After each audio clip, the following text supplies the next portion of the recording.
Hey, welcome to another edition of 5 Minute Edition. That was a good one. Yeah, let's go with that one. Okay. Yep. Another edition of 5 Minute Edition. We are going to talk today about the newest beer that we've got here releasing very shortly. It is fast becoming the world's most popular beer style. Most definitely. You can find them at absolutely every brewery. Every brewery worth its salt, There you go. without question, has a Lichtenhainer. Lichtenhainer. Lichtenhainer? Hainer. Yes, it's so popular we know how to pronounce it too, even after crafting the style. Lichtenhain is a little town in Thuringia, Germany? Well, it was Thuringia. Now it's Spalt. Oh, interesting. Yeah. So you're more Well, up they've on your changed. German they've geographics. changed. Was it Well, Bavaria? I think it's political Repression? Well, it might have been. I don't Who know. knows, Prussia anyways. was. Well, I know we're they off had on a, something. I know I they had don't a know. beautiful shade of blue though. They do. They It's do. lovely. But anyway, it was in East Germany, which probably gave some reasons for the demise of the style. But even after World War II, according to everything we've read, it was about dead. But what's cool about it is that, at least in its modern permutation, if there is such a thing, it's a wheat beer. Yes. Even though, like all these books we have in the back, there's like 2 references. Stan Hieronymus and Val Allen reference it, and that's it. Even Michael Jackson never referenced it. There's certainly nothing in like de Klerk. Apparently, the Handy Book of American Brewing and Malting from 1901 makes a very passing reference to something from Jena, which is the same beer, another little town real close to Lichtenhainer. But anyway, long story short is that it's a smoked sour wheat beer. It's very similar to a Goza, minus the salt, add the smoke. This whole thing was Zane's idea, so I did some research on it. We had to actually go to historical, like, German stuff, and I had to retype it, put it into Google Translate to find anything, but apparently it was originally a malted beer, malted barley only. About 1920, there's the first reference to it having some actual wheat in it, but now it is, what's the... It's like 1/3 oak smoke. That's so great of me to be able to say that. Oak smoked wheat malt, 1/3 Vienna, and 1/3 origin-based malt, Ohio-grown origin-based malt. And we used Weirmann's. Yeah. I don't want to say Weimaraner. Weimaraner, is that like the dog? That's a dog. Yeah. Weirmann's oat smoked wheat malt. What does this mean? Saying we should enjoy some beer. Yeah, come on. Our director's on us to, stay in time. Yes. Well, and I would also like to drink some of it. Yes, absolutely.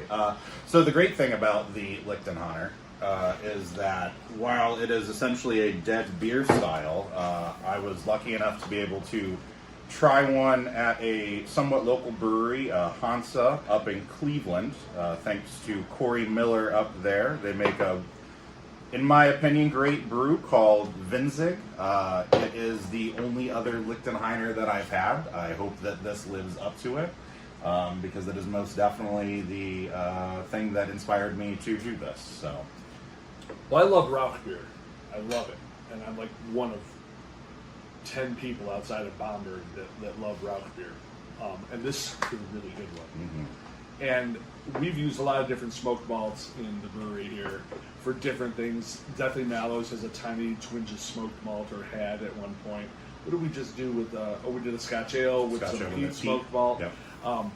We've used the cherry smoked malt, peat. I've never used oat smoked malt until this, and I love it. Oh, I would definitely want to use it again. I think it comes through very subtle, not overpowering. It's not a crazy smoke. Comes off a little bit sweet with the sourness. I mean, everything plays together to where it's not necessarily something that comes off sour. It comes off like a tart sweetness. In doing our research, we talked about, or somebody talked about it, how smoke plays sweet in the face of sour. Right. And I thought, okay, maybe, but this is exactly spot on. It's totally sweet. It's interesting how sweet it stays, even with the attenuation level that it got to. I mean, I think this got It's down dry. to like 2.3, something like that off the top of my head. It's nice and dry, but it still plays wonderfully on the palate. It's just something nice, really bubbly and kind of sweet with that smoke background to it. Goes great with, any sort of like meat. I think is a wonderful thing to enjoy this with. A burger, hot dog. And we use Philly sour as a yeast in this. Philly To sour. throw some sour. I think next time we do it, which probably should be within the week with how this is going to fly off the shelf. Oh, most definitely, yes. This we'll is the people's probably beer. end up Folksbier.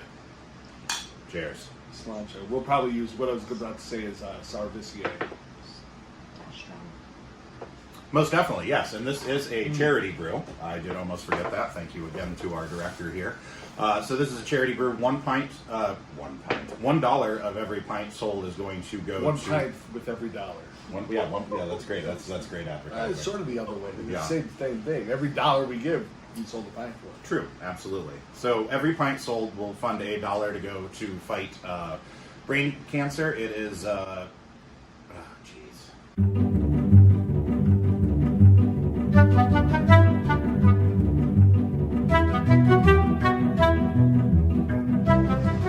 right. As you can see, we got into the beer, started babbling, and things didn't go well for about 5 minutes there.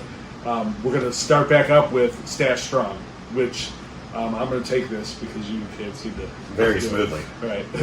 For every pint we sell of this, we're giving $1 to Stash Strong, which is a charity that fights brain cancer.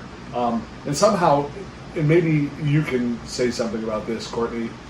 How is Mary McDonald with the Ohio Craft Brewers connected with this? It's like her college roommate started the charity because her daughter suffered brain cancer. I think so. I know that it's really close to her family and her like friends. So Yeah. every year she grabs us at Winter Warmer and says, "Hey, you want to do this?" And then every year I'm like, "Oh no, we've got to do this!" And we have to like put notes in our phones, alarms, everything to remember because you know how Winter Warmer is. Yes. So Well, we do it. 2 years into 2 years we've now. done it.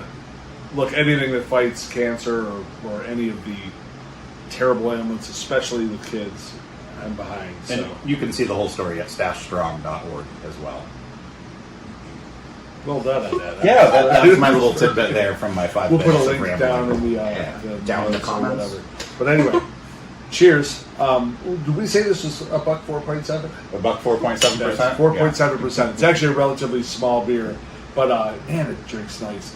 And honestly, as it gets a little bit longer in the tooth in my glass, there's like a really nice lager flavor back there too. Probably the lager yeast we use. You better cut that. Why?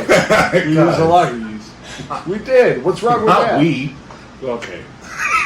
We didn't use the lager yeast. Logan used the lager yeast. That After you drove the 2 hours out of your day to go pick up the right yeast. yeah, but look, who am I to do the second? Look at that best sealed judgment? case over there of yeast. I know. All right. Anyway, thanks for joining us. This broke down in the end, but Courtney's got so some many editing to do. days do. Cheers. Cheers.